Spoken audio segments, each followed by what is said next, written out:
Hello everyone, I am Arpita. Welcome to room to geography. तो आज हम एक और नए टॉपिक डिस्कस करेंगे, द एनवायरमेंट प्रोटेक्शन एक्ट 1986। तो इसमें बहुत सारी इंपॉर्टेंट चीज़ें हैं, जैसे सेंट्रल गवर्नमेंट को बहुत सारे पावर मिलते हैं इस एक्ट की वजह से, जो वो खुद कर सकते हैं, पावर वो अप्लाई कर सकते हैं। तो चलिए देखते हैं एक्ट में क्या क्या है। At first, an act to provide the protection and improvement of environment and for matters connected with। तो ये जो एक्ट है ये किस लिए है? Mainly for protection and improvement of environment. तो एनवायरमेंट को प्रोटेक्शन करने के लिए, इम्प्रूव करने के लिए ये एक्ट मेनली बनाया गया है। एंड ये रिलेटेड जो सब मैटर्स है वो सब इसके अंदर है। Mainly protection and improvement of environment related जो सब मैटर्स है वो इस एक्ट के अंदर है। Decision were taken at the United Nation conference on the human environment held at Stockholm in June 1972। तो ये डिसीजन कब लिया गया है? जब यूनाइटेड नेशन कॉन्फ्रेंस हुआ था ह्यूमन एनवायरमेंटल चीज के ऊपर, ह्यूमन डेवलपमेंट के ऊपर, जो 1972 में हुआ था स्टॉकहोम में। तब ये डिसीजन लिया गया था, क्योंकि ये जो यूनाइटेड नेशन कॉन्फ्रेंस जो हुआ था उसमें इंडिया पार्टिसिपेट किए थे। किस लिए, क्या क्या स्टेप वो ले सकते हैं प्रोटेक्शन करने के लिए, इम्प्रूव करने के लिए ह्यूमन एनवायरनमेंट, तो इसलिए वो पार्टिसिपेट किए थे ये जो यूनाइटेड नेशन कॉन्फ्रेंस है यहाँ पे। एंड तब ये डिसीजन लिया गया है कि ये ऐसा एक एक्ट बनाया जाएगा एंड उसके अंदर ये सारे चीज रहेगा जो improvement and protection of environment related होगा। तो it enacted by parliament in the 37th year of the Republic of India. तो रिपब्लिक ऑफ इंडिया के 37th ईयर में ये पार्लियामेंट में मेनली बनाया गया है ये एक्ट। तो यहाँ पे हमने क्या क्या देखा इंपॉर्टेंट चीजें। एक तो ये एक्ट बनाया गया है एनवायरमेंट को प्रोटेक्शन एंड इम्प्रूव करने के लिए। स्टॉकहोम पे जो यूनाइटेड नेशन कॉन्फ्रेंस हुआ था तब जाके ये डिसीजन लिया गया था। इंडिया वहाँ पे पार्टिसिपेट किए थे, क्या क्या कर सकते हैं एनवायरमेंट को प्रोटेक्शन करने के लिए, इसलिए क्या क्या स्टेप वो ले सकते हैं वो सब डिस्कस करने के लिए वो यहाँ पे पार्टिसिपेट किए थे कॉन्फ्रेंस में। तब जाके ये डिसीजन लिया गया है एंड रिपब्लिक ऑफ इंडिया का 37th ईयर में जाके ये इनेक्टेड हुआ है, ये पब्लिश हुआ है, ये act of protection, environment protection act 1986। तो इंट्रोडक्शन में मेनली क्या है, दिस एक्ट में be called the environment protection act 1986। तो ये जो एक्ट है ये एनवायरमेंट प्रोटेक्शन एक्ट 1986 इस नाम से जाना जाता है। It extend to the whole of India. तो हमने बहुत सारे ऐसे एक्ट अब तक देखा है फॉरेस्ट रिलेटेड एक्ट में, जैसे फॉरेस्ट पॉलिसी में, नेशनल फॉरेस्ट पॉलिसी में, उसका जो रिविजन पॉलिसी निकाला है उसमें भी हमने देखा है ये होल ऑफ इंडिया में एक्सटेंड नहीं करते हैं, जम्मू एंड कश्मीर को छोड़ के पूरे इंडिया में ये जो एक्ट होता है ये एक्सटेंडेड होता है। बट यहाँ पे ये जो एनवायरमेंट प्रोटेक्शन एक्ट है 1986, it extend to the whole of India, मतलब पूरे इंडिया में कहीं भी जाओ ये एक्ट जारी रहेगा। It shall come into force on such date when central government may notify in the official gazette. तो सेंट्रल गवर्नमेंट जब उसका ऑफिशियल गैजेट में ये नोटिफाई करेगा तब ये एक्ट काम करना स्टार्ट करेगा। तो इंट्रोडक्शन में हमने क्या क्या जाना, एक तो इसका नाम है एनवायरमेंट प्रोटेक्शन एक्ट 1986, ये एक्सटेंड करता है होल ऑफ इंडिया एंड जब सेंट्रल गवर्नमेंट नोटिफाई करेगा डेट तब जाके ये एक्ट काम करेगा। नेक्स्ट क्या है, next is general power of the central government. Central government shall have the power to take all such measures which is necessary for the purpose of protecting and improving the quality of environment। क्या क्या power है वो सब हम अभी discuss करेंगे। जैसे central government के पास सभी पावर है जो सब जरूरी है उसको, for the purpose of protecting and improving the quality of environment and preventing, controlling and abetting environmental pollution. तो एनवायरमेंट का जो क्वालिटी है, जो हेल्थ है उसको प्रोटेक्ट करने के लिए, इम्प्रूव करने के लिए जो जो चीज़ उसको करना सही लगेगा, नेसेसरी लगेगा सेंट्रल गवर्नमेंट को, उसको वो सब कुछ कर सकता है, ऐसा पावर उसको है। ठीक है, सच मेजर्स में include any of the following matters. तो ये सब जो फॉलोइंग मैटर्स अब हम डिस्कस करेंगे, ये सब मेजर्स वो ले सकते हैं फॉर एनवायरमेंट प्रोटेक्शन। वो क्या क्या है? To coordinate action among state government officer and other authorities. State government का जो ऑफिसर है एंड ऑथोरिटीज है, उसके अंदर कोऑर्डिनेशन बनाना, ये काम वो कर सकता है। To plan and execute nationwide program. तो नेशन में बहुत सारे ऐसे पॉल्यूशन रिलेटेड प्रोग्राम होता है, ऐसे सोशल अवेयरनेस रिलेटेड प्रोग्राम होता है, वो सब प्लान करना, एग्जीक्यूट करना, ये सब काम ये सेंट्रल गवर्नमेंट करेगा।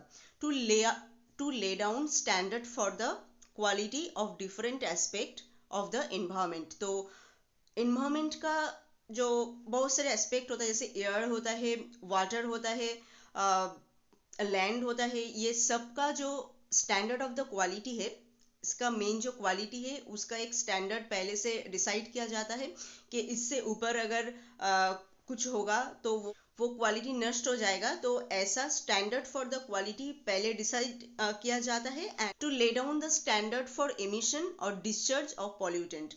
तो पॉल्यूटेंट कितना निकल रहा है उसका भी एक स्टैंडर्ड है, इससे ज़्यादा पॉल्यूटेंट आप निकल नहीं सकते हो। जैसे कोई इंडस्ट्री हो, कोई एग्रीकल्चरल इंडस्ट्री हो, कोई भी हो सकता है, तो कोई कंपनी हो जो ये एमिशन करता है ये पॉल्यूटेंट, तो उसका एक स्टैंडर्ड पहले से डिसाइड होता है, इससे ज़्यादा आप यहाँ से निकल नहीं सकते हो। तो वो ठीक ठाक से हो रहा है कि नहीं, एंड उसके ऊपर अगर कोई मेजर्स लेना पड़ता है तो वो भी सेंट्रल गवर्नमेंट ले सकता है।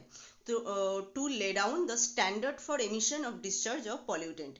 To restrict the operation of certain industries process और operation in specific area.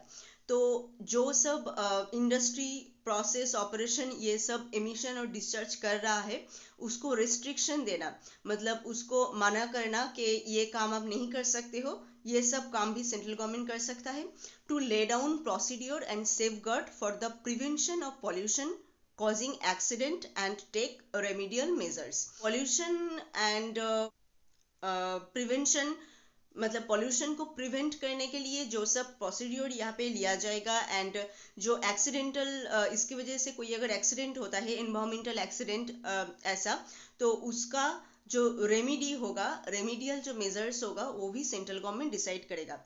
To lay down procedure and safeguard for the handling of hazardous substance. तो बहुत सारे हैजर्ड हमारे इंडिया में होता है, बहुत सारे hazards, weathering hazard, environmental hazard, तो वो उनसे कैसे एनवायरमेंट को सेव किया जाए उसके लिए भी प्रोसीड्योर ये सेंट्रल गवर्नमेंट डिसाइड करता है।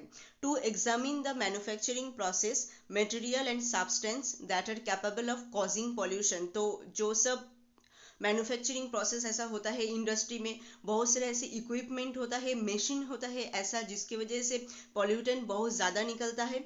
जो चीज़ पॉल्यूशन के कारण में है, मतलब कॉजिंग ऑफ पॉल्यूशन में है, तो उसको पहले एग्जामिन करना कि इन सब चीज़ के वजह से ये पॉल्यूशन हो रहा है, ये भी सेंट्रल गवर्नमेंट डिसाइड करेगा।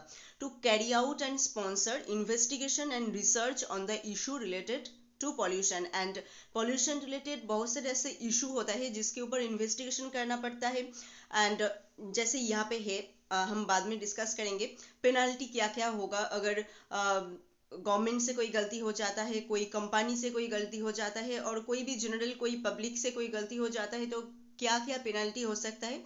तो ये सब करने के लिए इन्वेस्टिगेशन, रिसर्च, ये सब ज़रूरी है।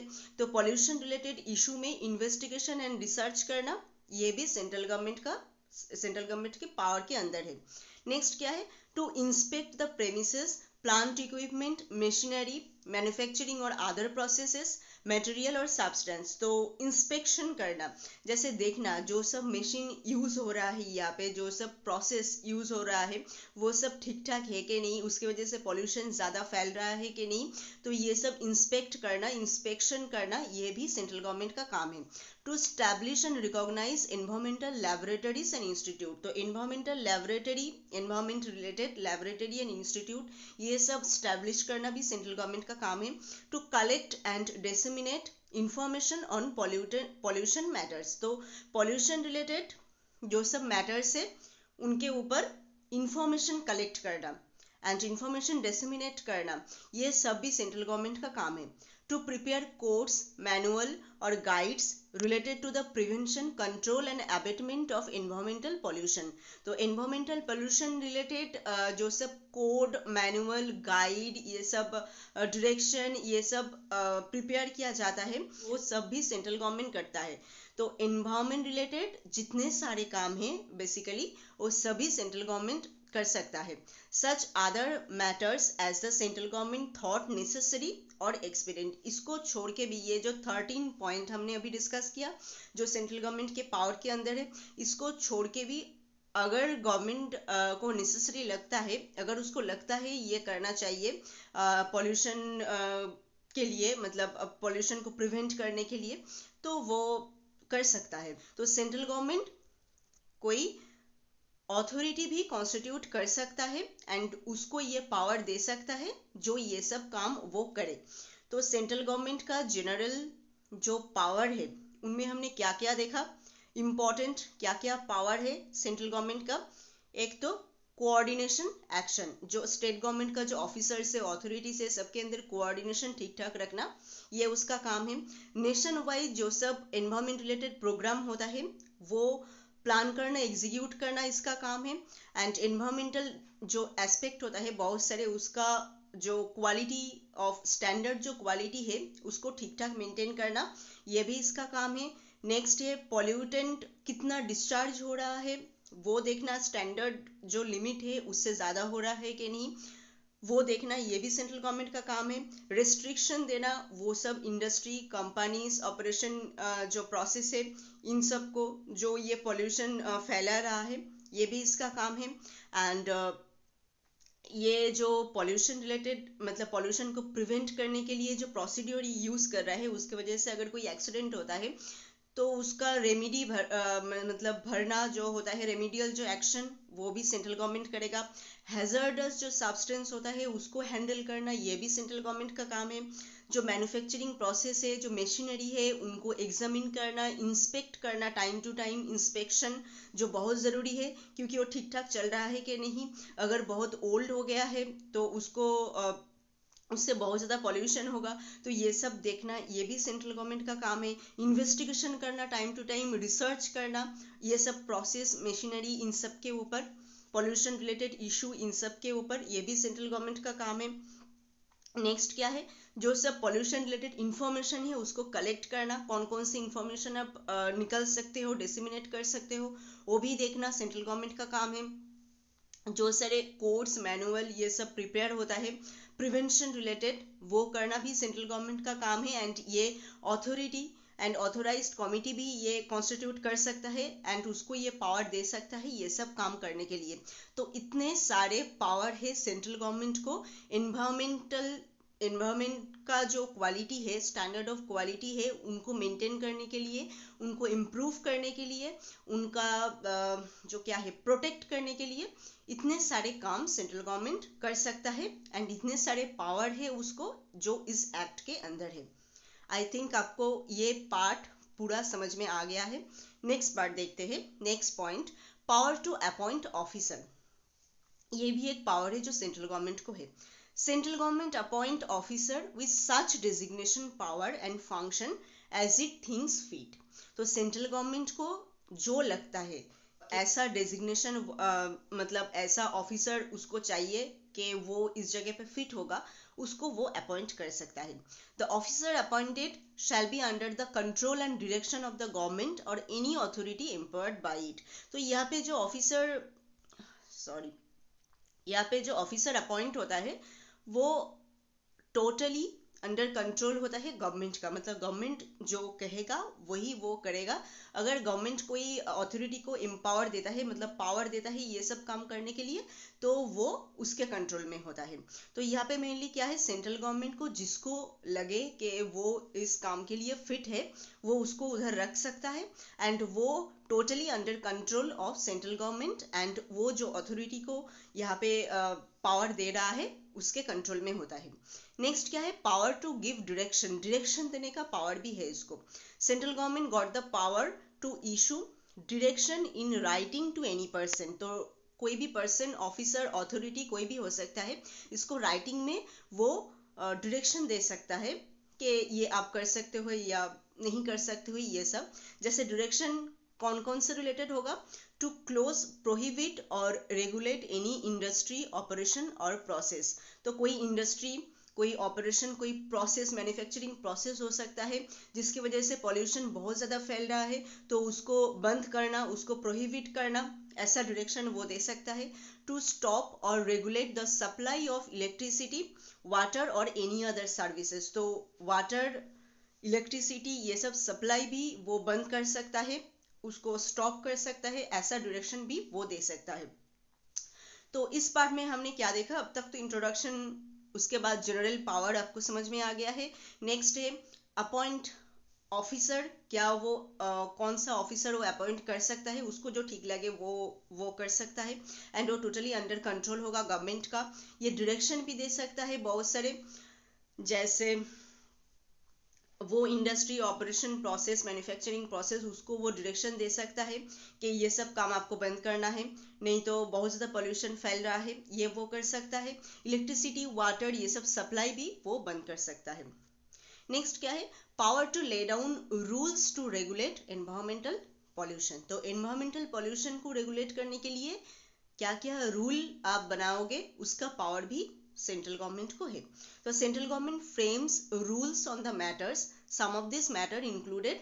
तो सेंट्रल गवर्नमेंट बहुत सारे ऐसे रूल्स बनाए हैं एनवायरमेंट को प्रोटेक्ट करने के लिए, तो उसके अंदर से यहाँ पे हमने कुछ दिया है, जैसे जो इम्पोर्टेंट है, इम्पोर्टेंट जो रूल उन्होंने बनाया है, the standard of quality of air, water और सॉइल। तो सॉइल, वाटर, एयर, इसका जो क्वालिटी मेजर्स है, उसका एक स्टैंडर्ड नंबर उन्होंने डिसाइड किया है कि इस नंबर से ऊपर अगर जाओगे तो वो पॉल्यूशन कहला जाएगा। जैसे वो एयर पॉल्यूशन होगा, वो वाटर पॉल्यूशन होगा और वो सॉइल पॉल्यूशन होगा। तो स्टैंडर्ड ऑफ क्वालिटी उन्होंने यहाँ पे निर्धारण किया है। The maximum allowable limit of environmental pollutant including noise. तो एनवायरमेंटल पॉल्यूटेंट का मैक्सिमम अलाउएबल लिमिट कितना हो सकता है वो भी डिसाइड किया है सेंट्रल गवर्नमेंट। मतलब मानो इतना है, जैसे 100 है, जैसे इंक्लूडिंग नॉइज, तो नॉइज में जैसे 60 डेसिबल है, 60 डेसिबल के ऊपर अगर होगा तो वो एनवायरमेंट पॉल्यूटेंट के नाम से जाना जाएगा।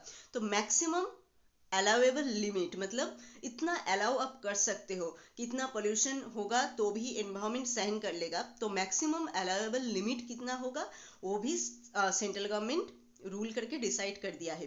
The prohibition and restriction on the handling of hazardous substance. तो जो सब हैजर्ड हो रहा है उनको प्रोहिबिट करने के लिए, उनको रेस्ट्रिक्ट करने के लिए क्या क्या कर सकते हो वो भी रूल में है, सेंट्रल गवर्नमेंट के रूल में। The prohibition and restriction on the location of industry, operation and process. Obviously this is so much important. Location of industry, वो किस जगह पे लोकेटेड है, इसके ऊपर बहुत ज़्यादा पॉल्यूशन जो है वो निर्भर करता है। जैसे कोई रिवर के साइड में अगर कोई एक इंडस्ट्री होता है बिल्कुल रिवर के साइड में, तो इंडस्ट्री से जो सब पॉल्यूटेंट निकलेगा डायरेक्ट रिवर में जाके गिरेगा, तो वो रिवर बहुत ज़्यादा पॉल्यूटेंट होगा। तो लोकेशन ऑफ इंडस्ट्री एंड क्या ऑपरेशन वो यूज़ कर रहा है, क्या क्या प्रोसेस वो यूज़ कर रहा है, ये सब बहुत इंपॉर्टेंट। तो इसके ऊपर जो प्रोहिबिशन, रिस्ट्रिक्शन जो होगा, ये काम वो नहीं कर सकता है, ये वो कर सकता है, ऐसा प्रोहिबिशन एंड रिस्ट्रिक्शन रिलेटेड जो सब रूल्स होता है वो सब सेंट्रल गवर्नमेंट यहाँ पे बनाता है। The procedure and safeguard for the prevention of accident like to cause pollution and provide for remedial measures for such accident. तो पॉल्यूशन की वजह से अगर कोई एक्सीडेंट होता है एंड उसका रेमिडी क्या क्या ले सकते हो, उनका प्रोसीड्योर एंड सेफगार्ड जो प्रिवेंशन है वो भी सेंट्रल गवर्नमेंट रूल बनाया है। तो सेंट्रल गवर्नमेंट प्रिवेंशन रिलेटेड जो जो रूल वो बनाया है इसके ऊपर वो क्या क्या है, एक तो standard of quality of air, water, soil, ये मैक्सिमम अलाउएबल लिमिट उन्होंने डिसाइड किया है, and restriction and prohibition on hazardous substance and location on industry क्या होगा उसके ऊपर रिस्ट्रिक्शन एंड प्रोहिबिशन वो भी उन्होंने डिसाइड किया है, एंड पॉल्यूशन की वजह से अगर कोई एक्सीडेंट होता है उनका रेमिडियल मेजर्स क्या क्या ले सकते हो वो भी सेंट्रल गवर्नमेंट रूल बनाया है। नेक्स्ट क्या है, तो सेंट्रल गवर्नमेंट एनवायरमेंट पॉल्यूशन को रेगुलेट करने के लिए, पॉल्यूशन को प्रिवेंट करने के लिए क्या क्या रूल वो बना सकता है, वो इस एक्ट के अंदर है, एंड वो सब ही है। नेक्स्ट क्या है, power to entry and inspection, मतलब जाना एंड इंस्पेक्ट करना, इसका पावर, कोई एक इंडस्ट्री के अंदर जाना, इंडस्ट्री के मशीनरी जो सब है उनको इंस्पेक्ट करना, उसका जो मैन्युफैक्चरिंग प्रोसेस है उनको इंस्पेक्ट करना, ये सब का पावर भी सेंट्रल गवर्नमेंट को है इस एक्ट के अंदर। Any person authorized by the central government has the right to enter any place at reasonable time with some assistant for the following purpose. तो सेंट्रल गवर्नमेंट एंड उसका जो authorised जो person होगा सेंट्रल गवर्नमेंट का, वो any time जा सकता है उनके कुछ असिस्टेंट के साथ। किस किस काम के लिए वो जा सकता है, कुछ भी काम के लिए तो नहीं जा पाएगा, इनके लिए इम्पोर्टेंट कोई मतलब पर्पस होना चाहिए जिसके वजह से वो जाएगा इंस्पेक्ट करने के लिए।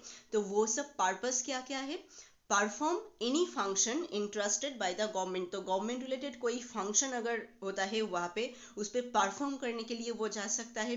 To determine whether and how such function are to be perform, तो कहाँ पे ये फंक्शन हो रहा है एंड कैसे ये हो रहा है, ये सब डिटरमाइन करने के लिए भी वो जा सकता है। Examine and test any equipment, ये है सबसे इम्पॉर्टेंट, कोई इक्विपमेंट, कोई मशीनरी होता है, कोई डॉक्यूमेंट, रजिस्टर, फाइल, डेटा, ये सब जो है उनको एग्जामिन करने के लिए, टेस्ट करने के लिए ये जा सकता है। Seize any equipment, industrial plant, record, registered document etcetera, तो एक तो पहले वो एग्जामिन करने के लिए जाएगा, फिर उसको अगर लगेगा कि ये जो इक्विपमेंट है, ये जो मशीनरी है, ये जो प्रोसेस डॉक्यूमेंट वगैरह वगैरह ये जो है इनको सीज करना है, तो वो भी ये कर सकता है। To conduct a search in building where there is reason to believe that an offence under the act has been committed, अगर उसको लगता है इस बिल्डिंग में और इस इंडस्ट्री में और कोई भी मतलब कंपनी में कोई ऑफेंस हो रहा है या हो सकता है, तो उनको सर्च करने के लिए, इन्वेस्टिगेट करने के लिए भी ये उधर जा सकता है। तो power to entry and inspection के अंदर क्या क्या है, मतलब ये क्यों जा सकते हैं कोई एक इंडस्ट्री और सम जगह के अंदर, कैसे जा सकता है, किस किस काम की वजह से। एक तो कोई अगर फंक्शन होता है तो उसमें परफॉर्म करने के लिए जा सकता है, एंड देखना किस जगह पे फंक्शन हो रहा है इसके लिए भी जा सकता है, एंड जो इक्विपमेंट मशीनरी वगैरह है उसको एग्जामिन करने के लिए, उसको अगर सीज करने की ज़रूरत है उसके लिए भी जा सकता है। कोई अगर कुछ जगह पे अगर ऑफेंस का उसको लगे कि ऑफेंस हो रहा है यहाँ पे, तो उनको सर्च करने के लिए भी ये जा सकता है। नेक्स्ट क्या है, power to take sample and procedure to be followed, ये भी एक बहुत इंपॉर्टेंट पॉइंट है। सैंपल कलेक्ट करना, कोई भी अगर कोई एक जगह, समझो कोई एक जगह है, इस जगह का एयर पोल्यूशन कितना हो रहा है, तो उसके लिए आपको पहले सैंपल कलेक्ट करना पड़ेगा, उसको टेस्ट करना पड़ेगा, फिर जाके आपको पता चलेगा कि इस जगह का एयर पोल्यूशन इतना है। तो ये सब सैंपल कलेक्ट करना, उनका जो प्रोसीड्योर है मतलब सैंपल कलेक्ट करने का, उसका पावर भी सेंट्रल गवर्नमेंट को है। तो इसके अंदर क्या क्या है, the act empower the state government or any officer authorized by it to take the sample of air, water, soil or other substance from the premises of any factory, कोई भी फैक्ट्री हो सकता है, कोई भी जगह हो सकता है, उस जगह से एयर, वाटर, सॉइल और भी बहुत सारे इन्वायरमेंटल चीज हो सकता है जिसके ऊपर वो सैंपल कलेक्ट करेगा। The procedure for sample taking is as follows, तो सैंपल टेकिंग का प्रोसीड्योर क्या क्या है। The person taking the sample must serve a notice of his intention to take the sample to the person in charge of the place, तो जो person sample collect करेगा उसका जो इंटेंशन है सैंपल कलेक्ट करने का, तो जिस जगह से वो कलेक्ट करेगा उस जगह पे जो पर्सन है उसको पहले से बताना, नोटिस देना, ये इंपॉर्टेंट है। Sample must be taken in the presence of the person in the charge और हिज एजेंट, तो सैंपल जहाँ पे आप कलेक्ट कर रहे हो उस जगह का जो इंचार्ज ऑफिसर और कोई भी हो सकता है उस जगह का, तो उसके प्रेजेंट में आपको सैंपल कलेक्ट करना है। तो सबसे पहले क्या है, आप सैंपल कलेक्ट करना चाहते हो एंड आप चाहते हो ये सैंपल कलेक्ट करना, तो आपको पहले नोटिस देना पड़ेगा कि आप सैंपल कलेक्ट करोगे। नेक्स्ट उस जगह पे जो इंचार्ज है उसके सामने ही आपको सैंपल कलेक्ट करना है। Next sample must be in a container which shall be marked and sealed. And sample जो आप कलेक्ट करोगे वो एक कंटेनर के अंदर होगा एंड वो सील्ड होगा बिल्कुल। It shall be sign by both the person. तो जो सैंपल कलेक्ट कर रहा है एंड जिसके इंचार्ज में आप सैंपल कलेक्ट कर रहे हो, 2 पर्सन का साइन यहाँ पे जरूरी है। Container then must be sent to the laboratory. उसके बाद ये कंटेनर लेबोरेटरी में जाएगा एंड वहाँ पे देखेगा, एग्जामिन करेगा कि क्या हो रहा है। If the person in charge is absent and refuse to sign the container, जो जिस जगह से आप ये सैंपल कलेक्ट कर रहे हो उस जगह का जो इंचार्ज है वो अगर एब्सेंट होता है और साइन नहीं करना चाहता है, फिर भी वो कंटेनर आप सील करके लेबोरेटरी में लेके जाओगे and government analysis to be informed in writing about the absence और रिफ्यूजल टू साइन। तो गवर्नमेंट एनालिसिस्ट होगा, उसको आपको इन्फॉर्म करना है, राइटिंग में इन्फॉर्म करना है वो कि वो एब्सेंस था और साइन करने मतलब साइन नहीं करना चाहता था, इसको आपको उधर इन्फॉर्म करना है।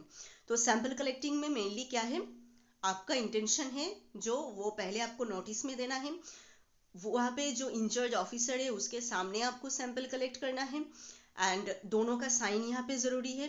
कंटेनर में वो होगा एंड सील्ड होगा एंड उसके बाद वो जाके लेबोरेटरी में जाएगा। ये है सैंपल कलेक्शन का प्रोसेस। नेक्स्ट क्या है, एनवायरमेंटल लेबोरेटरीज। तो central government is empowered to establish one or more environmental laboratories or recognize any laboratory as an environmental laboratory। तो सेंट्रल गवर्नमेंट को ये पावर है, हमने जनरल पावर के अंदर भी ये डिस्कस किया है कि central government environment related laboratories वो बना सकता है और रिकॉग्नाइज भी कर सकता है। Rules regarding the function, procedure and other matters related to environmental laboratory are to be framed by the central government by notification in the official gazette. तो इसमें रूल क्या क्या होगा, कोई अगर एनवायरमेंटल लेबोरेटरी बनाया जाएगा तो इसमें रूल क्या क्या होगा, फंक्शन, प्रोसीडियर, ये सब क्या क्या होगा, वो सभी सेंट्रल गवर्नमेंट डिसाइड करेगा एंड नोटिफिकेशन देगा उनके ऑफिशियल गैजेट में। वैसा ही एनवायरमेंटल लेबोरेटरी यहाँ पे बनेगा। Power to delegate. तो सेंट्रल गवर्नमेंट किसी को, कोई अथॉरिटी को पावर दे सकता है कोई भी काम करने के लिए जो इस एक्ट के अंदर है, बट एक्सेप्ट ये पावर वो नहीं दे सकता है। कौन सा power, power of appointment, appoint authorities. तो कोई अथॉरिटी को अपॉइंट करने का जो पावर है वो किसी को नहीं देगा, वो खुद करेगा। And make rules to any officer, state government और अदर अथॉरिटी। तो officer, state government, other authority, इसके ऊपर रूल बनाने का जो प्रोसेस है वो भी वो खुद करेगा, किसी के ऊपर पावर नहीं देगा। नेक्स्ट क्या है, पावर टू मेक रूल। तो रूल बनाने का पावर वो तो है ही उसको। तो क्या क्या वो अब तक किया है, स्टैंडर्ड ऑफ एनवायरमेंट पॉल्यूटेंट हमने पहले डिस्कस किया, स्टैंडर्ड, क्वालिटी ऑफ स्टैंडर्ड ये निर्धारण करना। The authority which is to be intimated about the occurrence of discharge of any pollutant in excess of the prescribed standard। तो जो अथॉरिटी, एक authority होगा वो देखेगा, ऑब्जर्व करेगा कौन कितना पॉल्यूटेंट निकल रहा है, जो प्रिस्क्राइब जो स्टैंडर्ड लिमिट है उसके ऊपर जा रहा है कि नहीं वो देखेगा। The manner in which sample of air, water, soil or any other substance are to be taken.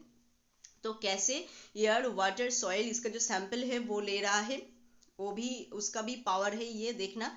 The form in which the notice of intention to take a sample for analysis is to be served.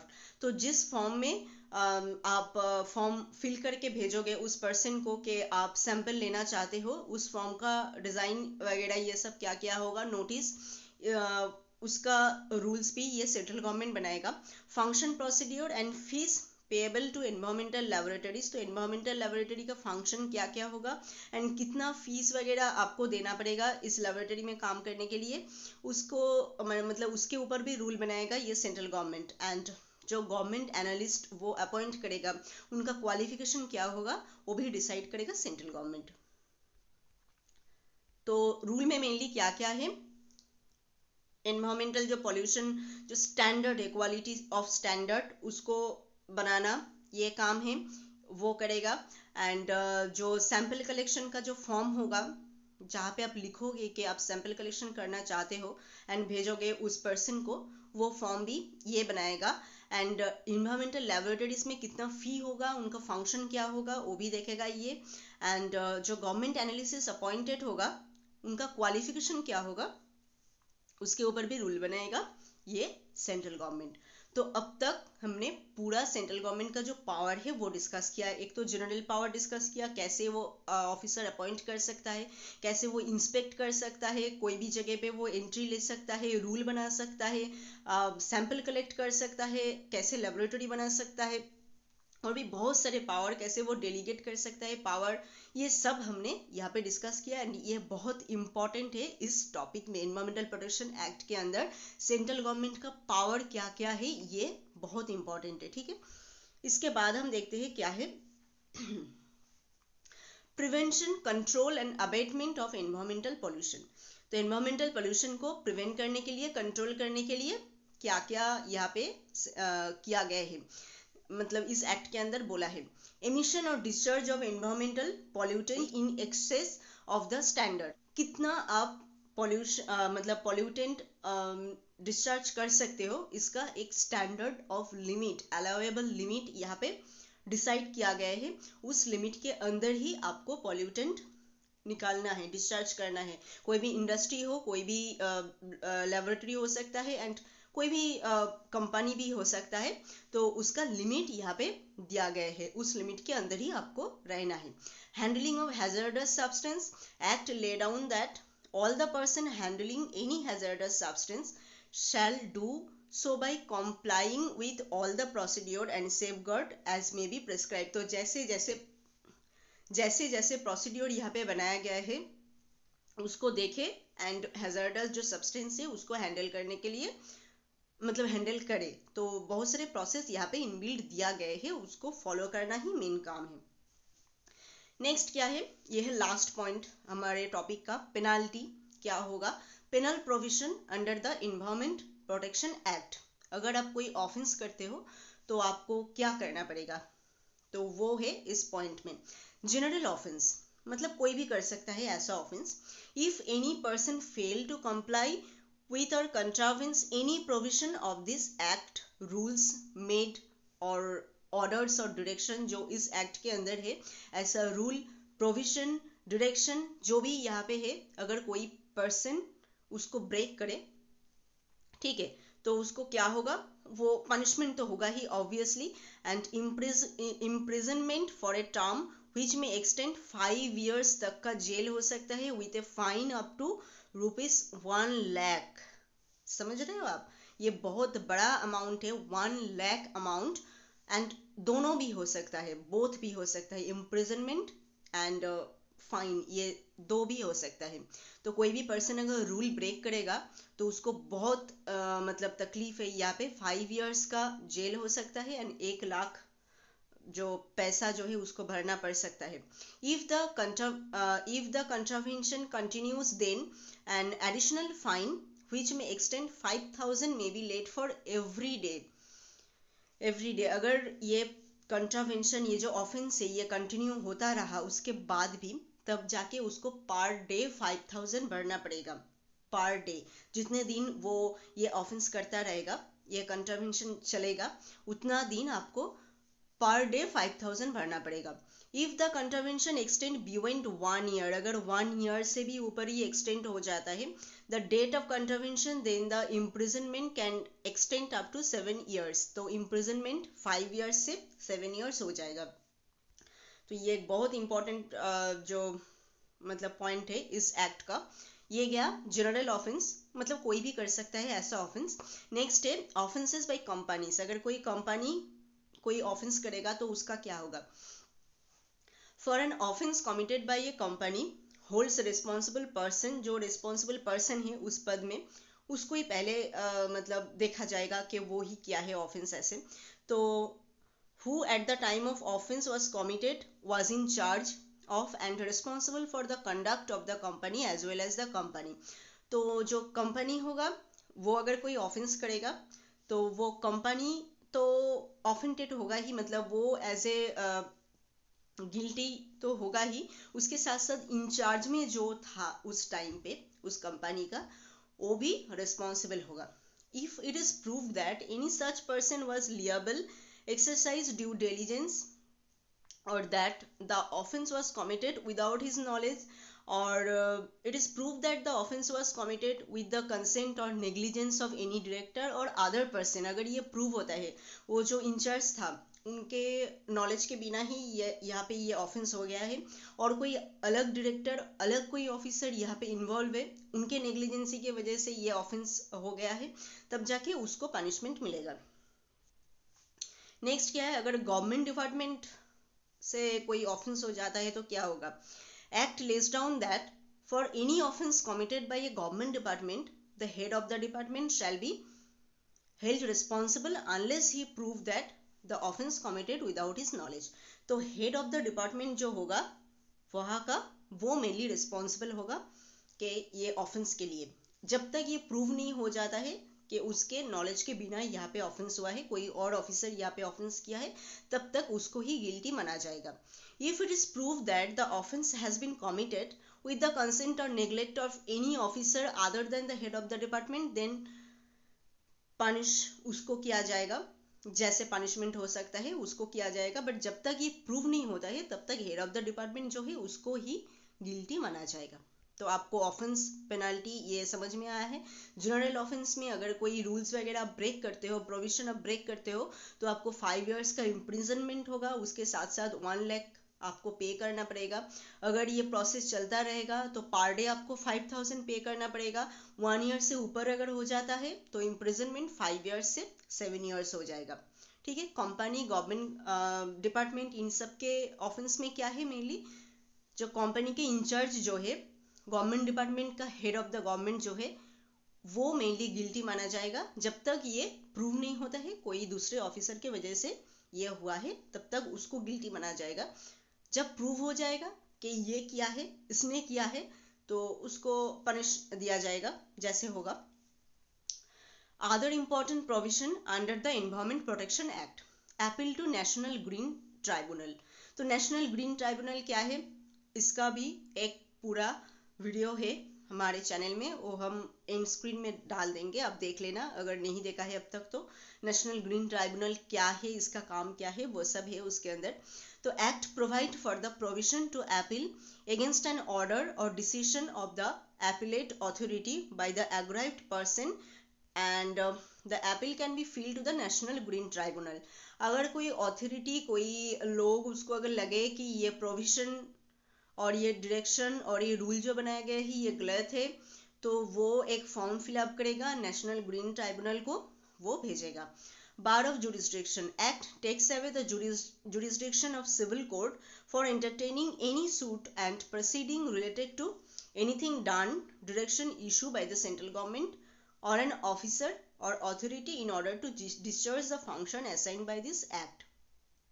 Government ने जो sub direction rules वगैरह यहाँ पे बनाया है तो act में assign करने के लिए वो यहाँ पे कोर्ट में उनको प्रोसीड कर सकता है।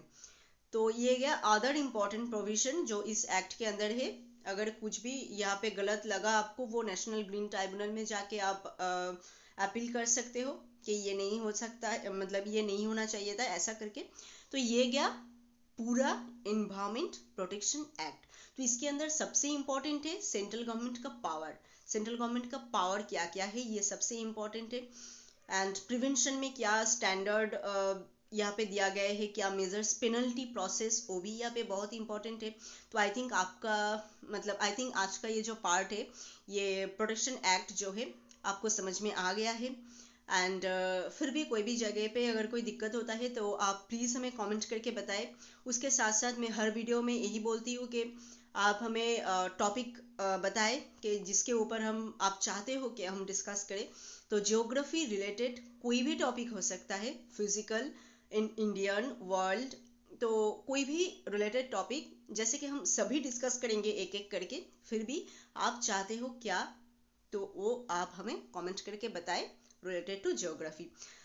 तो आज का पार्ट यही तक ही है। मिलते हैं और एक नए वीडियो में और एक नए टॉपिक के साथ। Thank you.